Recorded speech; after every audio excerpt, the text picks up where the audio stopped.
আসসালামু আলাইকুম রহমতুল্লাহ। সম্মানিত দর্শক শ্রোতা ভাই এবং বোনেরা, আশা করি আপনারা সবাই সহি সালামতে আছেন। আমি বসুন্ধরা থেকে উত্তরার বাসায় ফিরছি।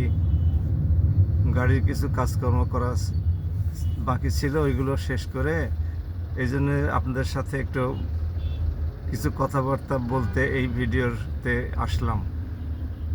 আপনারা জানেন, মধ্যপ্রাচ্য যুদ্ধ আমাদের জন্যও বিরূপ প্রতিক্রিয়া সৃষ্টি করতে চলেছে।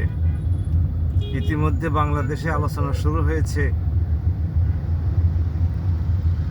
কলেজ এবং বিশ্ববিদ্যালয় শিক্ষা প্রতিষ্ঠানগুলোতে সপ্তাহে 3 দিন অনলাইনে ক্লাস হবে, আর 2 দিন মানে সপ্তাহে 5 দিন চলবে, আর অবশিষ্ট 2 দিন অফলাইনে হবে। বিশ্ববিদ্যালয় ক্যাম্পাসে, শিক্ষা প্রতিষ্ঠানের ক্যাম্পাসে ছাত্রছাত্রীরা যাবে।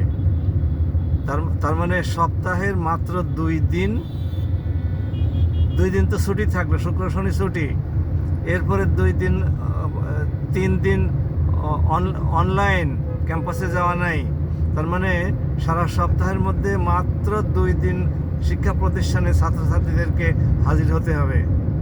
খুব সম্ভবত এটা বাস্তবায়ন শেষের পরে সরকারি কর্মকর্তাদের, বেসরকারি কর্মচারীদের সবাইকে বললে বসতেও পারে যে আপনারাও সপ্তাহে 2-3 দিন অফিস করেন, আর বাকি সব দিন বাসা থেকে অফিস করেন। সমস্ত বাণিজ্যিক এবং শিল্প এলাকায় আমরা বিদ্যুৎ সরবরাহ বন্ধ রাখবো, কারণ আমাদের পক্ষে এত বেশি দামে তেল কিনে নিয়ে এসে উৎপাদন ব্যবস্থা চালু রেখে পণ্য উৎপাদন করা, সেবা দেওয়া সম্ভব নয়। এগুলো বলে বসতে পারে, তখন অবস্থাটা কি দাঁড়াবে? এমনি আমরা তো সারা সপ্তাহ, সারা বছর কাজ করে তাই আমাদের দারিদ্র্য দূর করতে পারি না, অর্থনীতিকে সামাল দিয়ে রাখতে পারি না। তারপরে সপ্তাহে যদি 2-3 দিন মাত্র অফিস করতে হয়, তাহলে পরে কাজের লোড পড়ে যাবে না? কাজ পেন্ডিং হয়ে যাবে না? ফাইলগুলো সব পেন্ডিং পড়ে থাকবে না? অফলাইনের কাজ কি অনলাইনে করা যায়? হয় না। এই সমস্ত বিষয় বিবেচনা করে আমরা বেশ উদ্বিগ্ন আছি। আল্লাহ আমাদেরকে কোন দিকে নিয়ে যাচ্ছেন আমরা জানি না। আমাদের যতটুকু না দায়, তার চাইতে আমাদের ক্ষয়ক্ষতির পরিমাণ বেশি। আমরা মধ্যপ্রাচ্যের কোনো যুদ্ধের জন্য উস্কানিও দিই নাই। আমরা মধ্যপ্রাচ্যের যুদ্ধের পক্ষেও নই, বিপক্ষেও নই। তারপরেও আমাদেরকে সাফার করতে হচ্ছে। শুধু আমাদের নয়, পৃথিবীর সব দেশকেই সাফার করতে হবে যারা তেলের উপরে নির্ভরশীল, এলএনজির উপরে নির্ভরশীল। এখন আমরা দ্রুত যুদ্ধ বন্ধ হোক। মুসলিম বিশ্বের ক্ষতি হচ্ছে সবচাইতে বেশি। হামলা করছে ওদিক থেকে আমেরিকা এবং ইসরায়েল, আর ইরান হামলা করছে মধ্যপ্রাচ্যের আমাদের মুসলিম ভ্রাতৃসুলভ দেশগুলোর উপরে। ইরানের উপরে হামলা হচ্ছে যুদ্ধ জাহাজ থেকে প্লেন উড়ে এসে তার মাধ্যমে, আর ইরান হামলা করছে মধ্যপ্রাচ্যে থাকার আমেরিকার সব ঘাঁটিতে। আমেরিকার ঘাঁটি থেকে তো কোনো যুদ্ধ বিমান উড়ে এসে ইরানের উপরে হামলা করে না। হ্যাঁ, মধ্যপ্রাচ্যের দেশগুলো থেকে তেল নিয়ে ওই সমস্ত বিমানে সাপ্লাই করা হচ্ছে যুদ্ধ জাহাজগুলো, যেগুলো পারস্য উপসাগরে, ভূমধ্যসাগরে, তারপরে লোহিত সাগরে, আরব সাগরে অবস্থান করছে সেগুলোতে। এই জন্যে মুসলিম দেশগুলোর তেল ক্ষেত্রগুলোতে ইরান হামলা চালিয়ে যাচ্ছে। এটা তো মুসলিমদের জন্য আসলেও দুর্ভাগ্যজনক। তারাই বা তেল সরবরাহ কেন করতে যাচ্ছে? ইউরোপের 3টা খ্রিস্টান দেশ তাদের আকাশ সীমার উপর দিয়ে ইসরায়েলি এবং আমেরিকান যুদ্ধ সামগ্রী সব পরিবহন বন্ধ করে দিতে পারলো, আর এই মুসলিম কান্ট্রিগুলো আরেকটা মুসলিম দেশের বিরুদ্ধে ইসরায়েল এবং আমেরিকাকে তেল সাপ্লাই করছে। এটা সত্যি দুর্ভাগ্যজনক, হতাশাজনক এবং উদ্বেগজনক আমাদের জন্য। এই কারণে আমাদের সেই সাফারিংসটা হচ্ছে। মুসলিম দেশগুলো বলতে পারলো না, তাহলে ইমানদার কারা? মুসলিমদের প্রতি ভ্রাতৃত্বসুলভ আচরণ মুসলিমরা করছে না খ্রিস্টানরা করছে?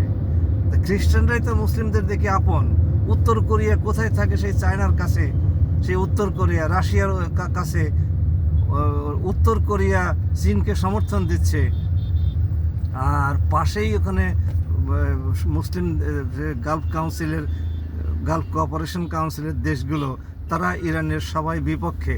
তারা সবাই চায় ইরানের সামরিক শক্তি, তা মিসাইল শক্তি, পারমাণবিক শক্তি, এগুলো সব ধ্বংস হোক। আমেরিকা এদের কারো এটা ধ্বংস করার ক্ষমতা নাই। তারা আমেরিকাকে মানে পরোক্ষভাবে উস্কানি দিয়ে মাঠে নামিয়েছে। এদের উস্কানি না থাকলে, এদের মৌন সমর্থন না থাকলে, আমেরিকা কি ওদের ঘাঁটি ব্যবহার করতে না দিলে আমেরিকা কি ইরানের উপরে হামলা করার সাহস পেত? সাহস পেত না। সবাই যদি এক বাক্যে স্পেন, ইতালি, জার্মানি, ফ্রান্সের মতো বলতো যে আমাদের কোনো এরিয়া জলসীমা তোমরা ব্যবহার করতে পারবে না, তাহলে এখানে হামলা করতে পারবে না। এখানে হামলা করতে পারতো? করতে পারতো না। যাই হোক, আমাদের ধ্বংসের জন্য আমরা নিজেরাই দায়ী।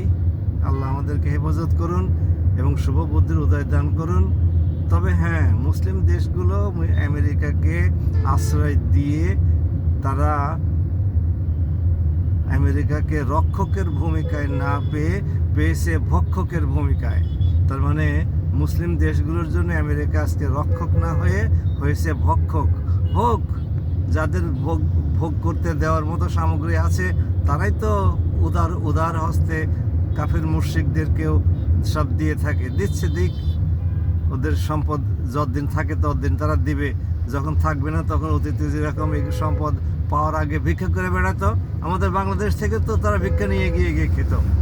এই সৌদি সব বেদুইনরা এখন তারা তেলের গর্বে আমাদেরকে বলে মিসকিন, ভিক্ষা করে খাবে। আবার আমরা রেডি আছি ওদেরকে ভিক্ষা দেওয়ার জন্য ইনশাআল্লাহ।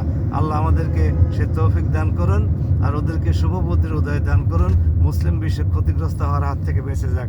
আসসালামু আলাইকুম ওয়া রাহমাতুল্লাহ। সবাই ভালো থাকুন।